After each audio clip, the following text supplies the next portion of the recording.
tokkoyyuu biran geenye.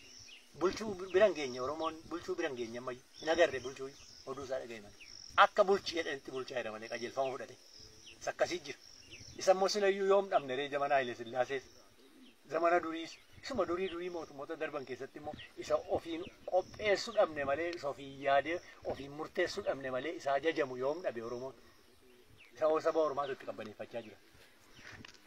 Kanaaf ijoolleetti immoo isa akka jechuun isaanii Oromoon of busheera jedhee dubbachuun isaanii gootummaa tokkoyyuu kenna utuu hin ofin bushiin ati hin beektu yatabuu waan ta'aa jirtu hin beektu jechuudha. Namichi naqqee dhufa gaara keeyyoo abiddaan gubanuun dhageessuu jechuu isaati inni Oromoon of busheera dhiyaasa'u abidda diimina diimessee yoo itti kaa'eyyuu hin sitti kaa'e hin dhageessuu jechuu isaati Oromoon.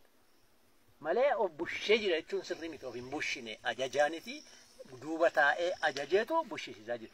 Uun immoo isa dhageenye dhala keenyatti himu. Dhaalaa ola deemtuutti himu. Mataatti qabatee seef jedhee isa galagalchee ilaalu ijoollee yoo guddattu. Kanaadha. Yoos malee nagaan iyyuu hin dhufu Oromiyaa fi jireenyi hin dhufu.